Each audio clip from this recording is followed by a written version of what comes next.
Amanda Seyfried is happy to embrace roles that call for nudity, but she admits, where I grew up, there was a small-town mindset that made me feel that sex was somehow wrong.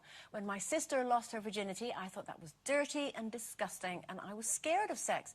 Intimacy is a wonderful thing. It's frustrating that growing up, I thought it was wrong. So when we were growing up, how did our own impressions of sex and intimacy, how did they affect us later in life? Oh, well...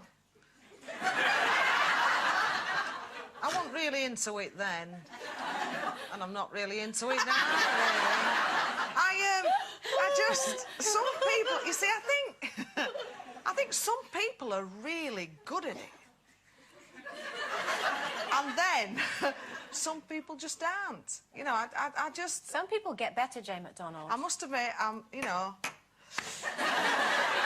Are you having practice, Jane? I'm a lot better than I used to be, let me just put it that way. But I think it's the chemistry I've got with the partner. I've got, you know, the current one. And I like to keep him on his toes. Anyway, well, that's nothing to do with what I'm talking about.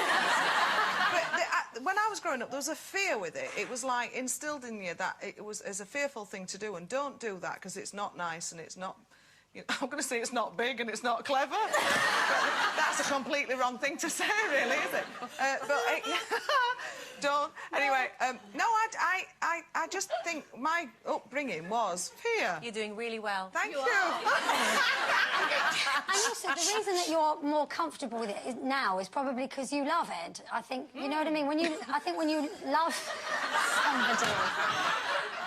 Stop it. You mean, yes. You love him, and I do. You know, I think that's a lot to do with it. I mean, I was sort of brought up, not dragged up, and to believe that you have to sort of, if you kind of give that away, then they'll be off like a shot.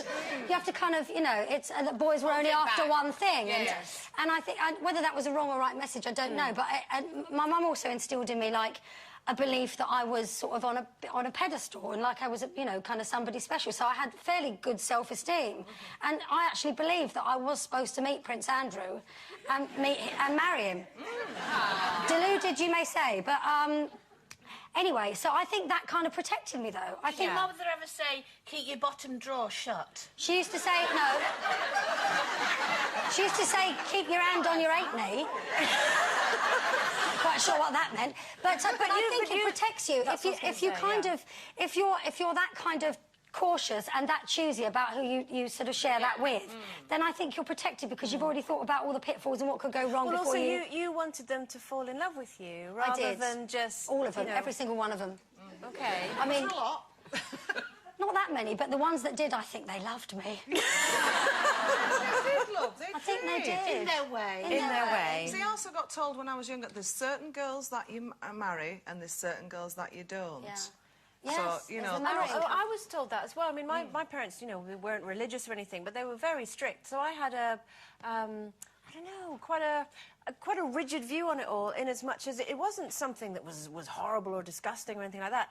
In fact, it was the opposite. It was something precious and wonderful, and you saved it until you were with the right person. So I really seriously, through my teens, I was going to wait till I got married. So I mean, I pretty much did. Obviously, I ended up, you know, marrying my first boyfriend, not right away, just so that I could. For a week. I know. But even then, I made him wait a really, really long time till I was absolutely sure that I was going to... Well, I hoped it was going to be forever with him. And that was good for you. That was... Yeah, and I've never felt... You know, what? What if it was terrible?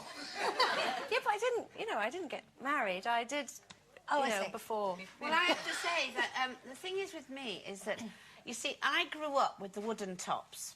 And, no, I did. And you remember the dog? And Sooty and Sweep and Watch with Mother. Yeah. And the thing is, I could never understand what, you know, Mr. and Mrs. Wooden Top did together. Or, you know, that one in the box, what was she called? Luby Lou? What were they doing? Were they all in it with Sooty and Sweep as well? No, but you know what I mean? And so I had a kind of strange version of sex. Did no one ever sit you down and explain? No, because I think you learn by yourself, don't you? But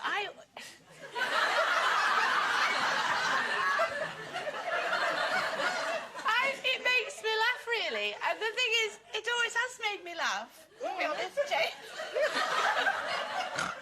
Sherry, that means you're not The doing thing it is, when right. you know, you're ever in... It's not supposed to make you Well, laugh. whenever you're in bed with somebody, I'm not saying you go, oh, look at that. It's just a funny thing to do. How stupid must we look? Well, I don't, because I haven't done it for years, but you know what I mean. So you didn't know anything about what to do or anything? You just Well, naive? you know, people present things to you, don't they? Do you find it fun? Do you find it fun? Did you like... I found it Did you fun. like it? and now you know what it is. Yes. How do you feel about it? Well, I like to practice, but I haven't practiced for a while. I think I've forgotten what you do now. I've forgotten what the question was. Right, money might not grow on trees, but...